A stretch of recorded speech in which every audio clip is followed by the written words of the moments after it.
When Caligula became emperor, there were celebrations in Rome. It was seen as a new golden age after the dark years of Emperor Tiberius.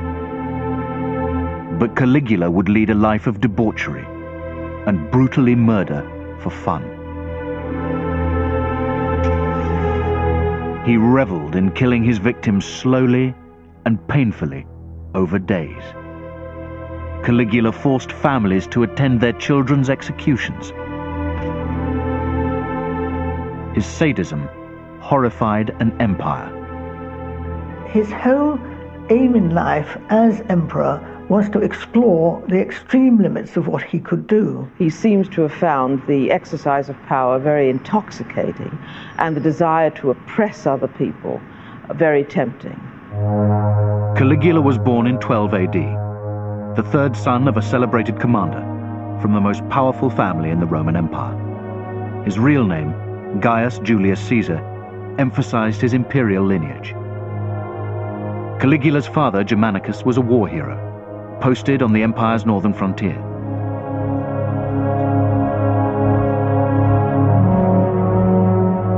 Agrippina, Caligula's mother, was the granddaughter of Emperor Augustus. She was outspoken, proud, and ambitious. To curry favor with the army, Agrippina dressed her son in miniature military uniform. It was the troops who nicknamed him Caligula, meaning little boots. The child grew up amid jealousy and infighting, in a family torn apart by rivalry. Germanicus's fame was a threat to his stepfather, the ruling emperor Tiberius. Agrippina and Germanicus are really a very dramatic, charismatic pair, whom Tiberius finds very difficult to handle because he is by nature a rather introverted, self-conscious, inhibited kind of person. In May 17 AD, Germanicus was recalled from Germany. It was a glorious return to Rome. Surrounded by prisoners and war booty, Germanicus led a triumphant procession. Riding in his chariot, the boy Caligula lapped up the adulation. But the family had little time to enjoy their glory. 2 years later, Germanicus was dead. His painful death had all the symptoms of poisoning. Rumors circulated that Emperor Tiberius was responsible. Egged on by massive public grief, Agrippina blamed Tiberius for her husband's murder. Agrippina was extraordinarily hot-headed, and even on his deathbed, Germanicus is said to have warned her against letting go in front of people who would take it amiss and use it against her. Agrippina's hostility sealed her fate. The young Caligula watched as Tiberius turned on his family. One by one, his mother and 2 older brothers were arrested. They were condemned as enemies of the state and forced to commit suicide. Agrippina starved herself to death. But Caligula was spared. After his mother's arrest, he lived with his grandmother and great-grandmother, powerful Roman matrons. And at the age of 19, he was summoned unexpectedly to Capri to join Emperor Tiberius.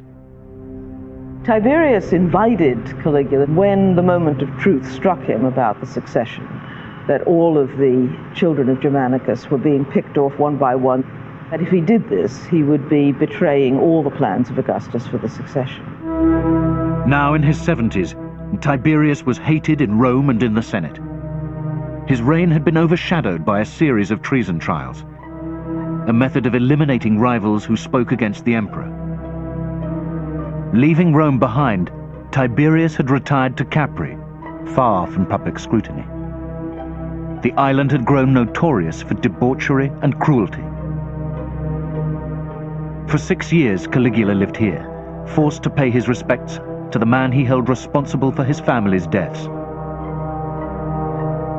He played the perfect guest.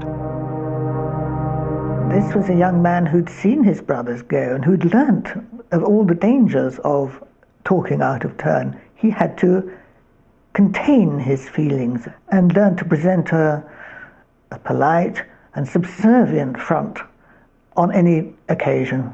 The strain of keeping up the pretense all the time must have been absolutely appalling. But I don't think it's any sign of irrationality or paranoia on his part. I think he was simply responding rationally to an appalling situation. His whole family was a dysfunctional family. Caligula suppressed his thirst for vengeance. But according to his biographer Suetonius, he found plenty to vent his frustration on. Yet even at that time he was not able to control his savage and reprehensible nature.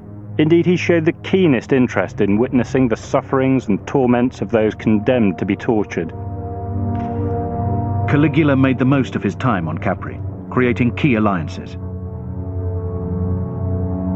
He married Junia Claudia, daughter of a distinguished senator. But his most important ally was Macro, head of the Praetorian Guard and a veteran of violence. As Tiberius's right-hand man, Macro had organized the notorious trials and executions of the emperor's reign.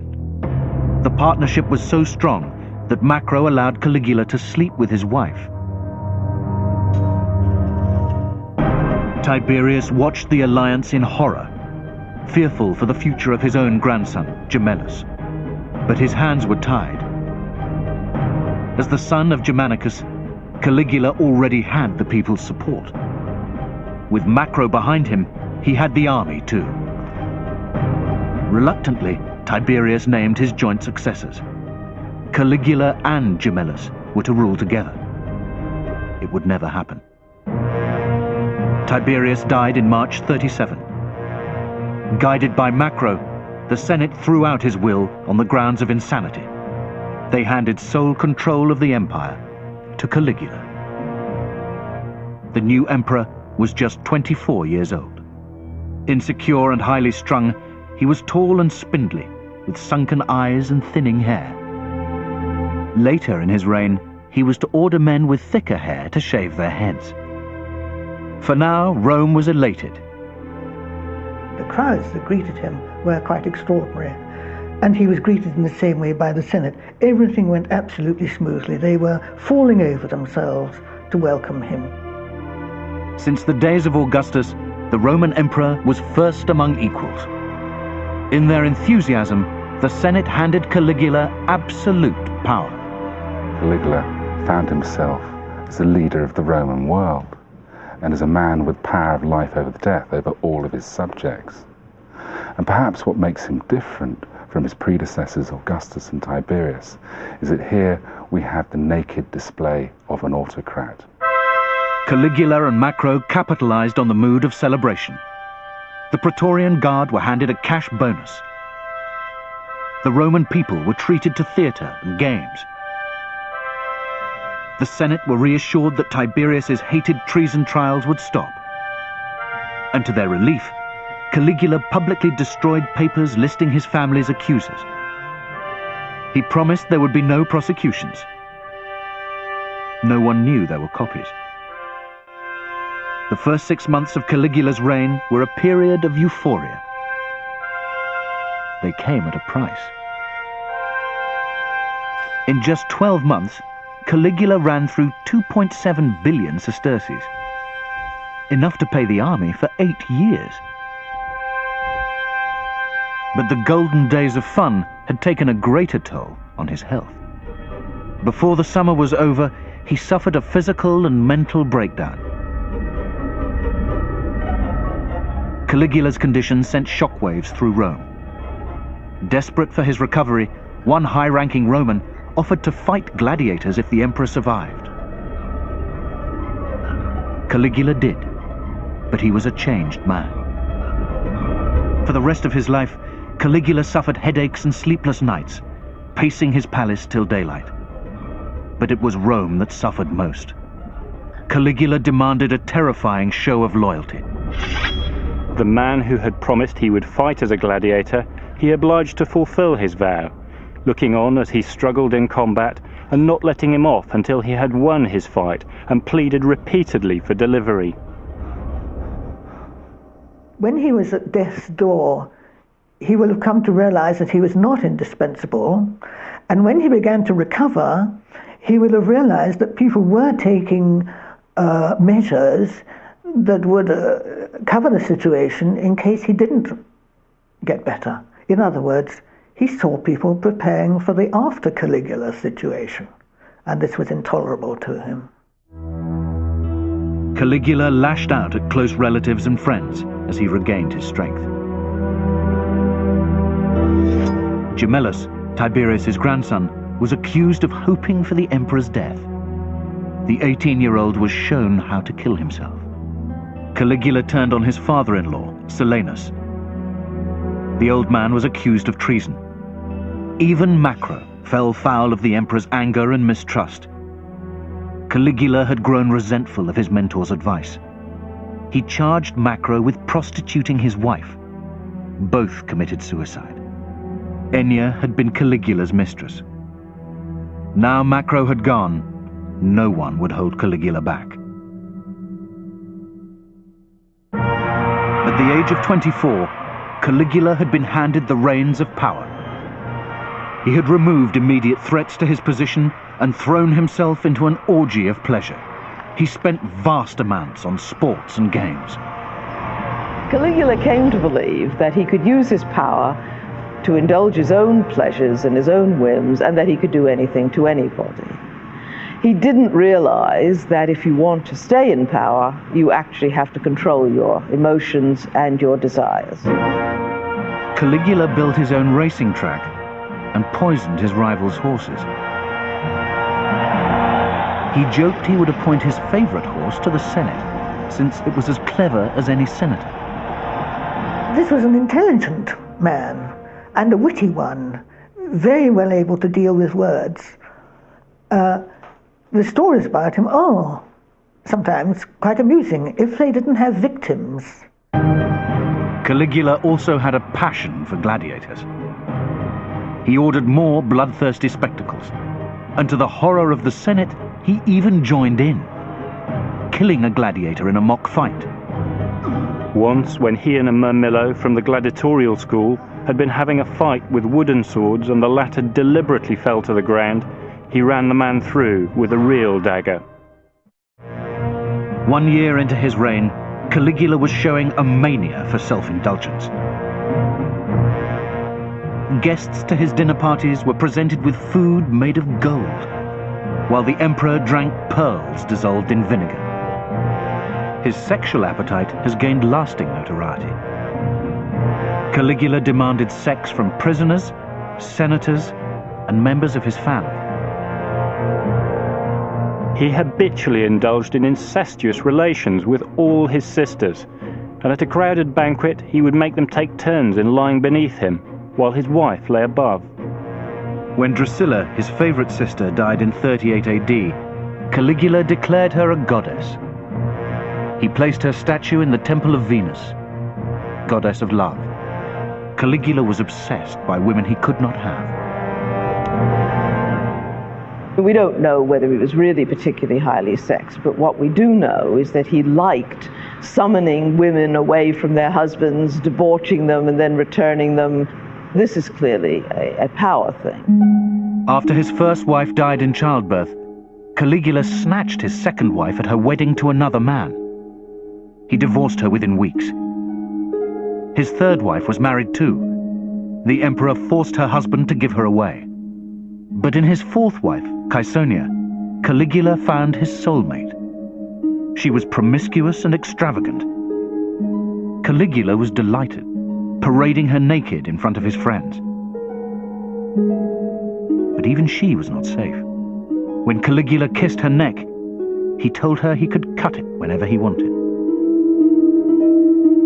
She bore him his only child, Drusilla, named after his sister.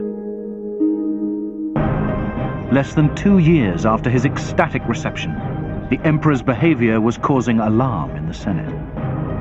By early AD 39, there were stirrings of resistance. Caligula's response was to unleash terror. Marching into the Senate, he branded them hypocrites who turned against Tiberius and would turn against him. Now he revealed he'd kept copies of lists of his family's enemies, despite his promise. There was panic as he accused everyone of involvement in his family's deaths. Caligula's attitude towards the Senate was one of complete contempt. Now the gloves are completely off. The facade of a Roman emperor who takes advice and listens to his Senate is well and truly over. Terrified, the Senate agreed to a resumption of the treason trials.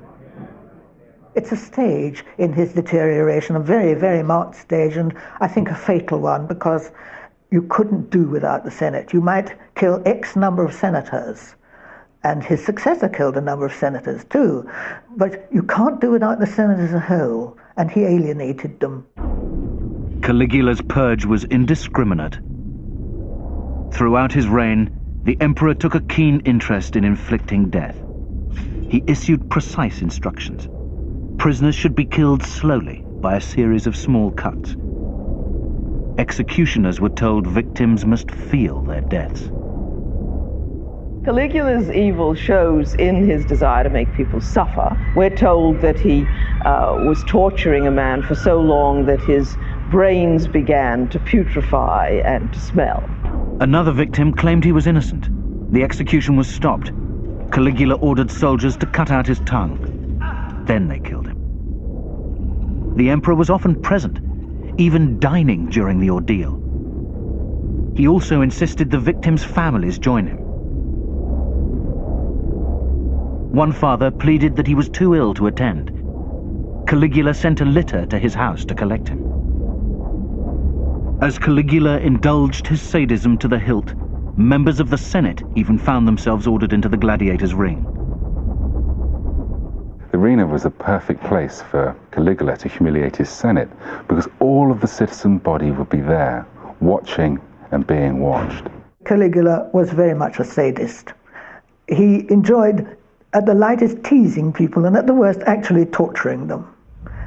And this is a society which itself is extremely sadistic, a society which loved gladiatorial shows, wild beast hunts, the massacre of prisoners, and yet they were shocked by this man's behavior, partly, I suppose, because he was exercising his sadism on his fellow citizens. But it was itself, the ingenuity of it was shocking to them. As Caligula's abuse of the Senate continued, shock turned to public unrest. Furious, he ordered the awnings of the theatre drawn back to punish the angry crowd. They roasted in the midday sun. As opposition escalated, so did the violence. Even close relatives came under attack. Claiming to have uncovered a conspiracy, Caligula exiled his surviving sisters and had his brother-in-law put to death. In the first 3 years, Caligula's impact was confined to Rome. By late 39 AD, he had raised his sights. Caligula needed military success. He'd been brought up in the camp, but he'd never seen an army. And one of the most important functions of a Roman emperor was to be a general. That's what the word emperor ultimately means. And he had to live up to that. Unlike his father Germanicus, Caligula was no soldier, but he believed he could exceed Germanicus's reputation and extend the empire into Britain. Caligula marched in comfort, accompanied by his troops and gladiators, crossing the German border early in 40 AD. After minor skirmishes, he fled in panic from an enemy attack. Now he switched his attention to Britain. What happened next defies military logic. On reaching the English Channel, Caligula set out to sea. But, as his biographer Dio reports, he promptly returned to shore. He took his seat on a lofty platform and gave the soldiers the signal as if for battle, bidding the trumpeters urge them on. Then, all of a sudden, he ordered them to gather up the shells. Caligula's elite forces picked up shells in their helmets. They were sent back to Rome for display as the spoils of victory over the ocean. His behavior remains a mystery. Certainly, his dreams of conquest had come to nothing. On returning to Rome, he tested the Senate's loyalty to the utmost, demanding they treat him as a god. Earlier emperors had been worshipped after death. Caligula was not prepared to wait. Playing with the idea of being a god does seem to show a childlike idea of having everything now and everything before he's ever earned it. He ordered a temple to be built to himself in the heart of Rome. Wealthy nobles, including his uncle Claudius, were forced to pay vast sums to join. By now, Caligula's irrational demands were threatening the stability of his empire. When he ordered his own statue to be placed in the Temple of Jerusalem, there was outrage in the Jewish population. It was the ultimate insult to the Jewish God. Fearing major riots, the local governor stalled, risking his own life. But before the statue was finished, the emperor was dead. Caligula had received dramatic proof that he was not divine. As he returned from the theatre on the 24th of January 41 AD, Caligula was stabbed to death. The assassins included members of his family and the Praetorian Guard assigned to protect him.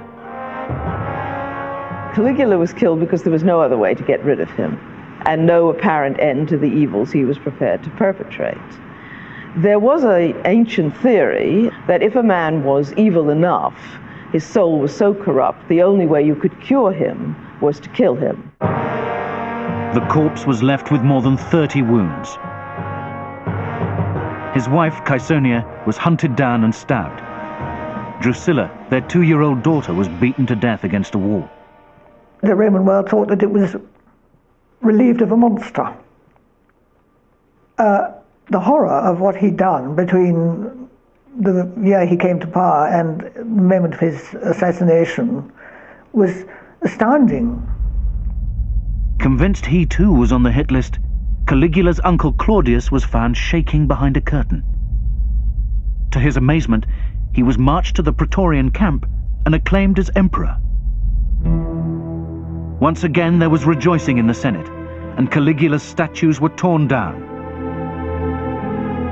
Everything was done to obliterate his memory, and his successor Claudius actually referred to him as being out of his mind. I don't think that Caligula was out of his mind at all. This was a young man who was absolutely determined to use every freedom he had. Caligula had reigned for just 3 years and 11 months.